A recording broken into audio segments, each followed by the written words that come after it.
It's here if you don't know yet. If you haven't figured it out, I think most of us probably do. That the end of summer, it's like here.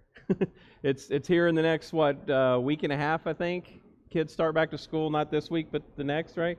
Teachers, when do y'all start? This week? Yeah. Or if you already started? I don't know. Maybe last week.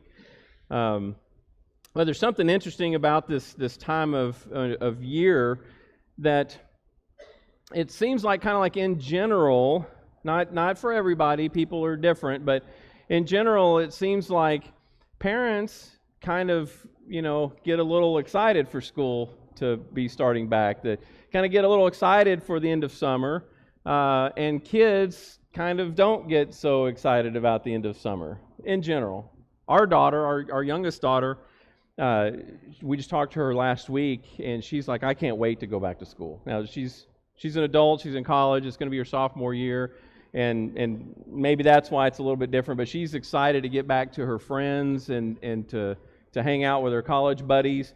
But I know for me in the summer, as it when I was young, as it comes up towards the end of summer, I kind of start to like, I don't know school wasn't my favorite thing. That might have been some of it, but I wasn't like super excited all the time to go back to school in the end of summer. And I think some of it might be when it comes to adults, especially parents looking forward to the end of summer, it's because during the summer, if you're a parent, you don't get a break, right? Unless the kids are maybe old enough, maybe they go to camp for a week, you're like, woo! Or if they maybe go to, grandparents' house or something like that for a little bit, you're like, woo, you get a little bit of a break there. But otherwise, you don't get a break at all, right? Parents, it's just like you wake up and they're there, and you try to like take a nap in the afternoon and they're still there, and in the evening it's like they're still there, and they're crawling all over you, or whatever. I mean, we love our kids, but there is something about summer that's like they're like kids are around all the time, and so sometimes going back to school and to the end of summer, back to work and things like that, we kind of get back into a routine, because we probably, maybe our children, and it depends on what you have going on. Some people have more of a routine in the summer, but it might look different than it does during the school year. But maybe kids will stay up a little bit later than they did during the school year, which means they might sleep in a little bit later in the morning than they did in the school year. And then towards the end of summer, we've got to try to get them back on schedule. I think it was posted on Facebook. It's like, how many of you who have children, as like right now, school starting next week, are starting to get your kids, you're starting to think about, okay, let's start going back to bed at like a normal time, like so we can practice for what it's going to be like at school. Does anybody do that or have that happen to you? My parents did that when I was a kid. They're like, all right, school's starting next week, and so you need to go to bed at this time. And I'm like, what? We don't wait until the night before school starts, right? You've been staying up till midnight every night. School's starting tomorrow, so you got to go to bed at 9 or 10 or whatever time that may be. It's like we know that won't work. And so this season, as we approach the fall, is kind of this season of going back. There's several things on here. People are coming back from vacation, and they're coming back home. In a week or so, kids are going to go back to school. Teachers are going to go back to work. Other people may be going back to work after vacation. Also a time of year when a lot of families decide to go back to church. And so today I'm going to talk to you about just one of those, which is going back home. During the summer, many of us, not all of us, but many of us take some kind of vacation.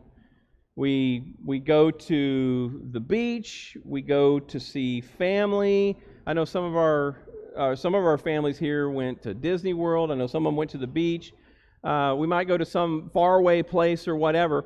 And during this time of year, this closeout of summer and moving into the fall, many of us are going back home. That's the direction we're headed. Back from vacation, back from these adventures that we had, these places we got to see.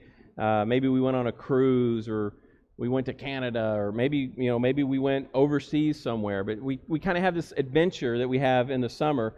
But when the adventure's over, we kind of head back home. And there's something about home. You know, we say the phrase, home is where the heart is, right? There's a special thing about home. Home is where our family is. And home is more, when we talk about home, it's more than just a structure, right? It's more than just this building. We might refer to that as our house. But our home is, there's something more to home than just a structure and just a building. Our homes have memories in them. Our home has our stuff in them. Like all the stuff in our home is our stuff. And so there's this draw to our home. Now, if you don't know, there's like some statistics on homes and houses and moving and things like that. The average American family these days, in their lifetime, will move to different houses, different homes, about 11 or 12 times in their lifetime. About 11 or 12 times in their lifetime, people will move to different houses, different homes. Now, Sharon and I have already blown that out of the water. In our married life, we've already moved 16 times. Now, sometimes I was in the same town, and we lived in one house for a year or two, and another house for a year or two. We were like renting, and then we decided to buy, and we stayed. But we've moved homes 16 times since we've been married in our 28 years of, I'm getting the head nod of approval, 28 years of marriage, we've moved 16 times. Now, me personally, that 16 times plus me moving in my childhood, I've moved something like 24, 25 times in my life. So 11 or 12 is like the average. I've already moved 24, 25 times, and I'll tell you right now, I don't ever want to move again. I don't. It's kind of neat and it's adventuresome, and you get to meet new people and things like that. But it's like I long for that longevity. I long for just being somewhere, and you know, there's the relationships you make, the memories you make. It's like this stew that just, you know, the longer it cooks, the better it gets. And so our homes, when we talk about our homes, you know, we talk about moving around and things like that, it is more than just a building. It's more than just a structure. It's what it is. It's kind of hard to say, you know, all those things that make up a home. And it's more than just our stuff. That's part of it. That there's routine and there's comfort and there's other things that are in our home that makes our home. But it's also our neighborhood. You know, when we think about home, when we talk about going home, we don't just picture always a building. Like, it may start with that, like, here's my house. Our house is yellow with white trim, and we've got this yard. We were just talking this morning about, I think we have too many plants in our yard. But that's our home. But then I also, you know, your mind kind of goes back and you begin to think about your neighborhood and your neighbors and the people who live next to you or near you. And then it kind of expands even more, and you start to think about the area that you live, like us here in the River Valley, either in Dardanelle or Russellville, that these, you know, we'll refer to them. If we're talking to somebody else far away, they might ask, where's your hometown? Right? And so we use that word home to talk about the towns we live in too. I have a hometown. That's where my people are. That's where I hang out. That's where I live and I dwell with the people that I love. We talk about maybe our home church and things like that. From one of these memory things, for me, if I think about all the homes we've ever lived in, besides the homes that Sharon and I have lived in when we've had our own children and all the memories with that, I look and think back to my childhood. And there's this one home that sticks out more than any other one, and it's this home we lived in Waco, Texas. And I can still remember exactly what my room looked like, how my bed was, you know, in there, and there was a window and a closet. I remember, I think this was probably around the time accent walls became popular. One of my walls was painted blue, right? One of my walls was painted blue. And I remember the hallway and what the living room and the dining room looked like. There was this brick fireplace in there, the backyard, the kitchen. I remember my dad one year closed in the garage. He did some great engineering. He closed it in a way that the garage door still opened, and there was like a little storage area, but the rest of the garage was closed in, and it was air conditioned and heated, and he made it into a game room. It was great. Like, we had a pool table. I think there was some other stuff, and we would just kind of hang out in there. We'd shoot pool. I think there was a TV in there and some other things. And some of the memories, I don't know why this house particularly sticks out to me, but some of it's probably because my age. I was kind of in that upper elementary age when you start to gain quite a bit of independence. You know, you're not moving out or anything, but you're pretty independent. You can, and this was a long time ago. I don't even know if we let kids do this anymore, but like, we would ride our bikes everywhere in that neighborhood. I mean, we would leave in the morning, and the rule was when the sun sets, you better be home.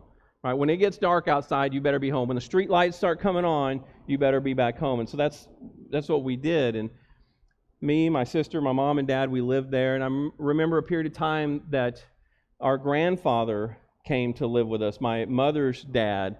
He was getting on in age, and they wanted to have him closer. And he moved into the game room, which was kind of disappointing a little bit. But I still can remember standing in the kitchen, that door open that goes into the garage, and him sitting there in his recliner chair watching TV. I mean, just vivid memories that are, happened a long, long time ago. I remember across the street, there was this mean lady. I don't know if she was really mean, but anytime my parents were gone and my sister's 3 years older than me, if we got in some kind of fight or something didn't go the way she wanted it to, guess what she did? She went across the street, knocked on the door, and told the mean neighbor lady, and then the mean neighbor lady would come over and set me straight. Are any of you guys the mean neighbor lady? Okay. some people point around. But yeah, there was this mean neighbor lady, right? Man, I didn't like her very much at all. But also know across the street and 3 houses down was my best friend Kenny. And Kenny and I, we rode our bikes everywhere. There's one of these concrete drainage ditches that was usually dry. You take a BMX bike down there and you can do all kinds of tricks and stuff. And we found out as we explored further and further down this drainage thing that there was a part where it curved, and on the other side was these woods, like this forest out there. That was just fantasy land. That was great. We're out there and conquering dragons and doing whatever else, and we found like an old couch out there. We're like, that's weird, but and so again, these memories. This is our neighborhood. We drove around in our bikes all over the place. I remember one year, I think it was a Baptist church. We just like walked into VBS.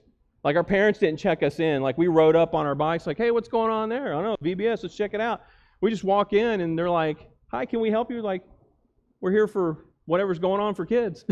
They like signed us in, and off we went. I think we went to VBS that whole week, and our parents had no idea what we were doing, right? But that was home. This whole neighborhood for us was home, and I love that I can remember, because there's other memories I have that are kind of spotty. Like, I kind of have this image, but I'm not quite sure where it was. I kind of know about what age I was, and I maybe know what town it is. But this house in Waco, we've been past. I've gone past it. Anytime we're in Waco, Sharon knows, anytime we're in Waco, I'm like, let's go drive by my old house. Let's go drive by my whole house. I know exactly where it is. What's funny, too, is I don't know the address, but I know how to get there. And we go down this road, we turn, and there it is. And the last time we went by there, a couple of years ago, we were in the Waco area, and we went by there, the house was for sale. And guess what entered my mind for quite a while? I wonder if we could buy this house. I wonder if we could buy this house. And then Cher slapped me and said, what are you, crazy? But, it was kind of this fleeting thought, but I was like, yeah, we can't buy this house. But I was like, I wonder, and like we were on our way out of town, I'm like, I wonder if I could call a realtor. And I wonder if a realtor could meet us here and like just give us a quick tour. Tell them, we're not interested in buying. It's just I used to live in this house when I was a kid. Maybe I can go inside and see if my wall is still blue in my room. or if the garage enclosure that my dad had built was still there, or that grill that he cooked on off the back porch, if that was still there. We weren't able to do that, but and I think I actually kept track of it for a while, and the house finally sold. I'm like, well, there goes my opportunity to kind of go back and revisit it. But that's the kind of things. I don't know if any of y'all have had an experience like that, but I bet some of y'all have driven past old homes that you've lived in before, and there's kind of all these memories and things that soak up as we do that. Well, all of this kind of stuff is what I'm talking about when we talk about home. This is all what comes to mind to me when we talk about home and going back home. And what is it about home that calls us? What is it about home that draws us? Because we typically don't just leave our home and just forget about it and go on. We're constantly drawn back to our home. There's a few. I'm going to go over 4 today. I have 4 ideas of why home is so attractive to us and why it draws us back.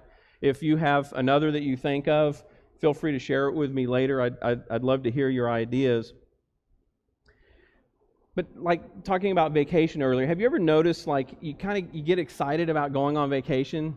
Like you start planning it. Sharon and I have a vacation we're planning on taking in September. Where this vacation's coming up. We're getting kind of excited about it. We're making our plans. As it gets closer, we start packing our bags and you take your trip or whatever. But then towards the end of that vacation, what happens?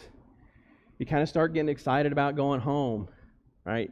You start getting excited about going home where maybe you get home to your bed, right? I can't wait to get home and just sleep one night in my bed with my pillows, my ratty old pillows that I've had for 37 years, those pillows, or my favorite comforter or whatever. And so we get excited about going on vacation, but then we also get excited about coming back home.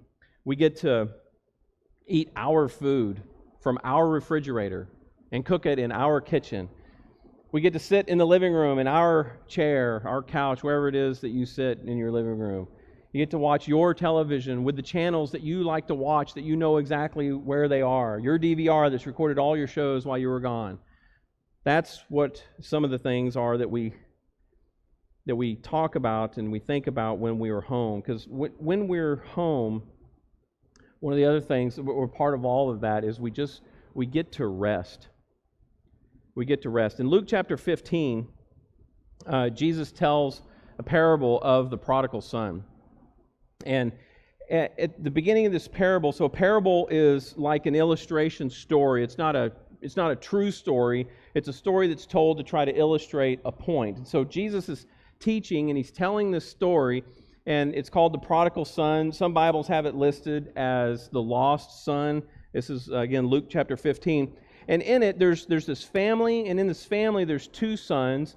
And one of the sons decides that he wants his inheritance.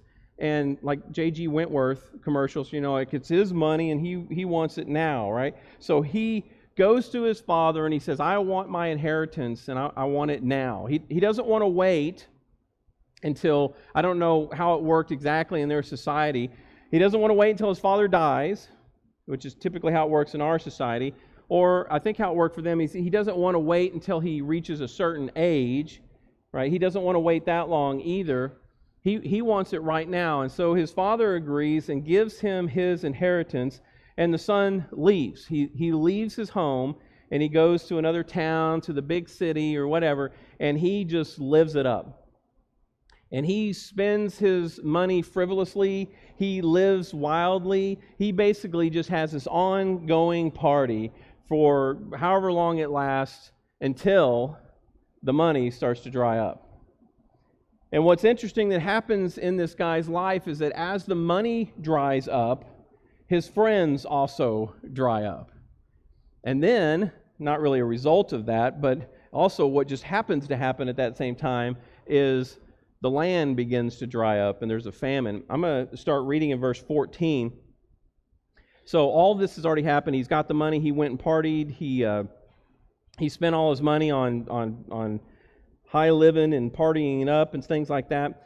After, verse 14, after he had spent everything, There was a severe famine in the whole country, and he began to be in need.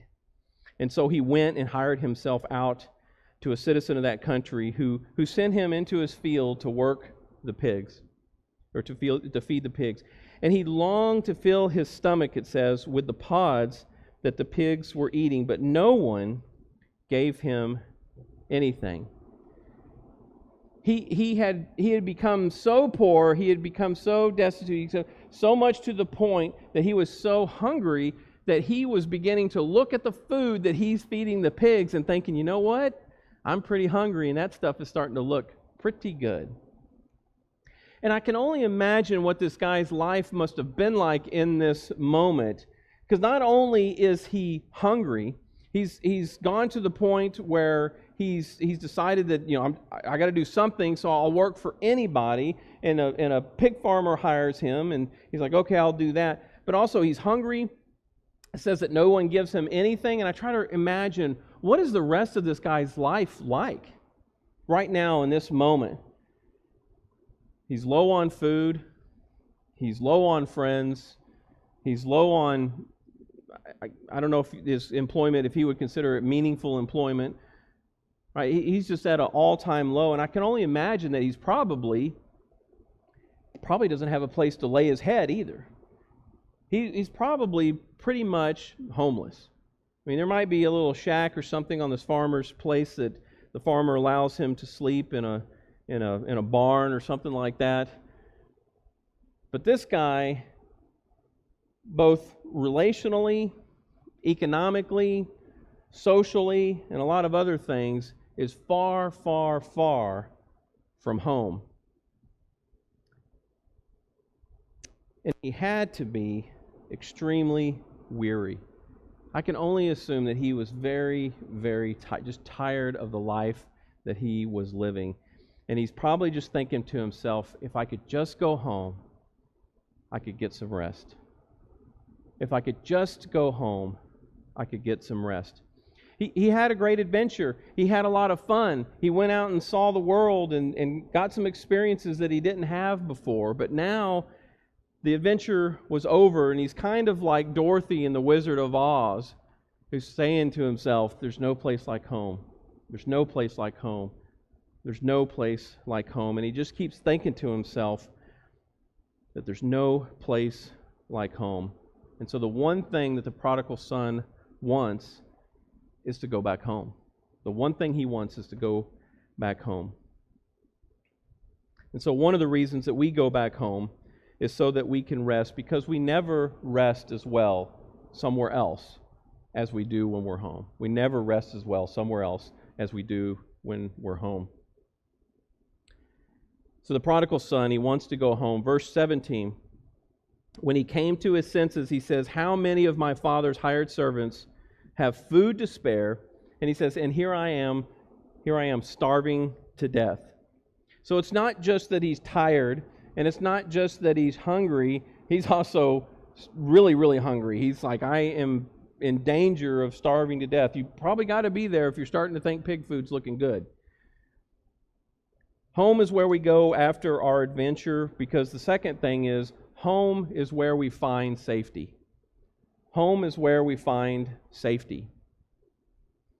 I mean, have you ever experienced that again, going back to when you were young? And we're all at different generations and different things here, but when you were young, maybe you're out playing with your friends. You might be out in a yard, you might be at your friend's yard or something like that. You might be riding your bikes, and you have some kind of accident. You fall, you hurt your knee, or you hurt your arm, you stub your toe, you start to cry. And where's the first place you want to go? You want to go home. You want to go home because you had an accident, now safety's at risk, and the first place you want to go is to the place that you know is the safest place in the world, and that's at your home. And I've seen it, I've probably done it. I've seen a kid wreck his bike in the street, get up crying, holding whatever's hurting, and walk, just make a beeline for their house. Bike's left in the middle of the road, and he's just like, you know what, I am going to go home. So the prodigal son, he's in danger and he's looking for safety, and so he thinks to himself, verse 18, he thinks to himself, I will set out And I will go to my father and say to him, Father, I have sinned against heaven and against you. I am no longer worthy to be called your son. And he says, make me like one of your hired servants. And so he got up and he went to his father. He's going back home. Safety's at risk, and so now he's going back to the place where he remembers safety. But what's really cool is what happens next. He's gone through all this junk. He's gone through all this mess. He's made terrible decisions and all this stuff, and he says, you know what, I'm going to go back home. I'm going to go back home. And what happens next is, to me, just the coolest thing. But, it says, Scripture goes on to say, but while he was still a long way off, his father saw him and was filled with compassion for him, and he ran to his son, and he threw his arms around him, and he kissed him. Notice what didn't happen. Notice what didn't happen when the father ran out to him.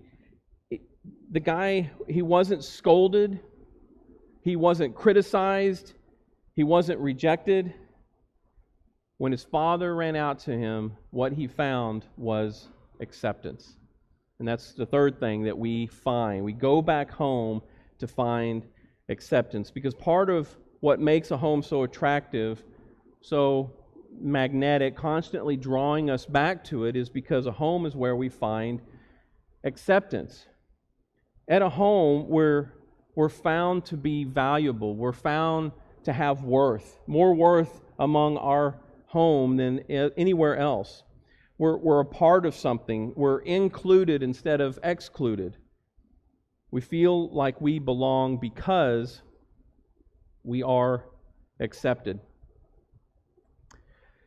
He's accepted by his father, and the son says to him, he says, Father, I have sinned against heaven and against you, and I'm no longer worthy, he says, to be called your son. Verse 21 and 22. But the father says to his servant, quick, bring the best robe and put it on him. Put a ring on his finger and sandals on his feet. Bring the fatted calf and kill it. He's like, let's have a feast and celebrate. For the son of mine was dead and is alive again. He was lost, and now he's found. And so they celebrated. You know, this story of the prodigal son, and rightfully so, is frequently used to talk about people coming back to Jesus or coming back to God, that they've wandered away and now they're coming back, and all those are true. And they're true because Jesus loves us. And these people in this parable, they're celebrating because the Son is loved. That's one of the other things. That's the fourth thing that draws us to our home, is that home is where we find love. Home is where we find love. I don't know if any of y'all are familiar with Maslow's hierarchy of needs. Anybody? I think, do teachers get taught that stuff? Okay. Maslow's hierarchy of needs, this pyramid thing, has to do with needs in a person's life that have to be met. So like the lower level needs, like that purple area there, the lower level need has to be met before the need above it can even be thought about, before you can even pursue it. And the bottom two have to be met before the third level can even be pursued. And I thought this was so interesting. One, because honestly, I did not plan this out. This whole Maslow's triangle thing got added like this is the last thing I put in my sermon notes. Because it popped in my head. I was like, wow, this sounds kind of like that. And then I go and look at it, and what does it say? The bottom thing, these basic needs at the very, very bottom, this physiological needs are food, water, warmth, and rest. Food, water, warmth, and rest. If you don't have those things, you don't care about anything else. The next one up, so once you have food, water, warmth, and rest, then you can begin to think about safety needs, security. Guess what? If you don't have food, you don't care about security. You will risk everything to get a drink of water. And if you don't get enough rest, if you don't have a place where you can rest, you will risk safety to rest somewhere, anywhere. But if you do have those things, then you can begin to think about safety. And then once the safety needs and the physiological needs are met, then we can begin to work on belonging and love and relationships.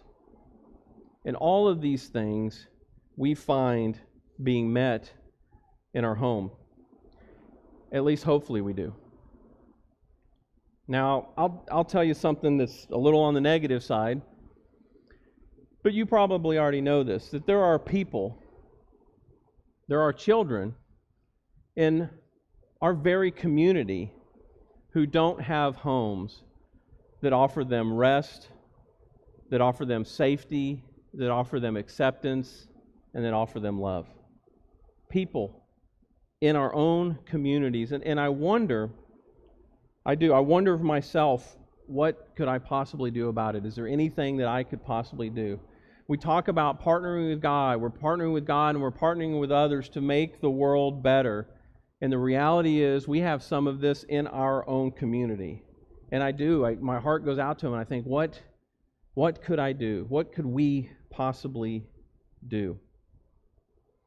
And while we may not be able to go into somebody's home and change it, like, hey, I know that person and we're going to just move in with them. I guess you could, I don't know. But the likelihood of that happening is probably really, really low. We say, well, I don't know if, I don't think I can change that person's home. Maybe there's other opportunities in our life. And this is the challenge for us this morning. As we're thinking about what our homes provide and how we, at the end of summer and the end of our vacations, are thinking about going back home because home is where we find these things, rest, safety, acceptance, and love. Home is where we find them. Maybe in our lives, in different ways, in different places, and I don't know where all they may come from, but we may have the opportunity in our lives as we partner with God and others to make the world better, an opportunity to bring some rest to someone, an opportunity to bring some safety, at least a moment of safety, a time of safety. Maybe it's a place of safety, to bring some acceptance to someone, to show love to someone who doesn't get that at home. Because there are people that don't get that at home. The other thing is, like, why should we do that? I mean, really, why don't these people just fix their own houses? Why do I need to get involved? I think the reason is because we're Jesus followers. And Jesus brings these four things into our lives. He brings us rest. He says in Matthew 11, Jesus said, "Come to me, you who are weary, and I will give you rest." In 2 Thessalonians chapter 3, it says, "But the Lord is faithful, and He will strengthen you, and He will protect you." The Lord brings us safety.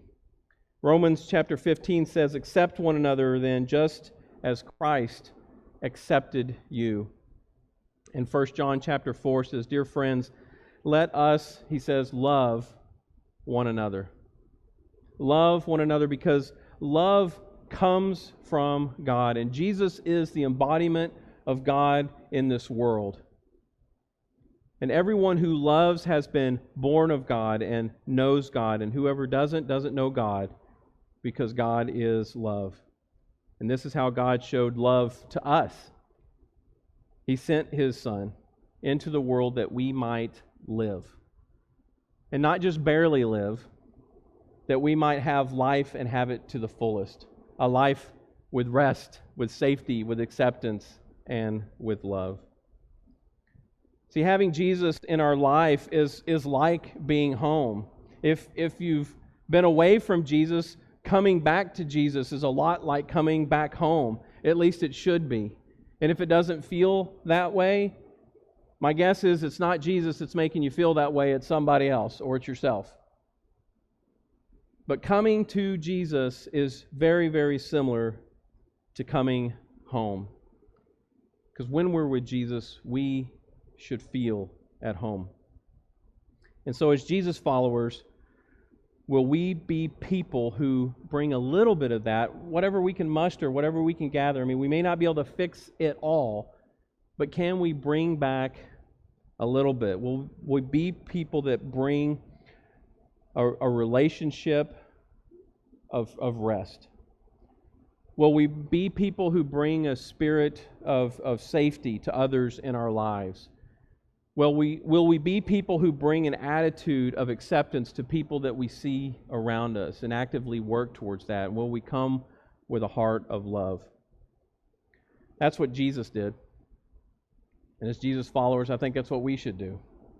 We should do it in our home, and we should do it in our church, and we should do it in our community.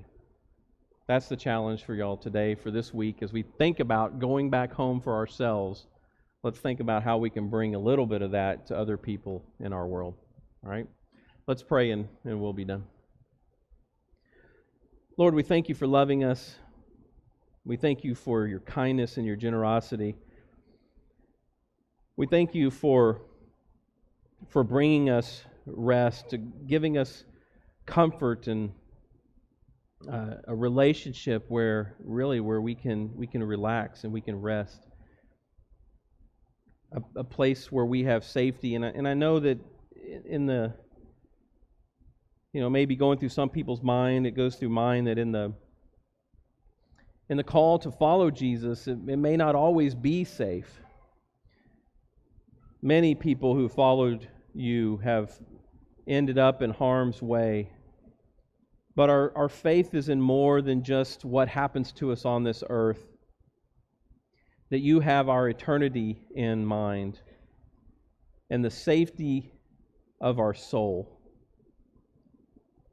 We thank you for accepting us, though we are broken, though we are weak, and though we are sinful, and for loving us far, far more than we deserve, loving us as your children. Lord, help us as we partner with you. Help us as we follow Jesus. Help us to be Jesus to others in our life, that we will show them love, that we will show them acceptance, that we will bring a measure of safety and a measure of rest into the lives of people who don't have it. And that maybe through our love and our compassion and our behavior towards others, they will see a light that shines in us that gives us hope, and that they too may come to know your Son. It's in His name we pray. Amen.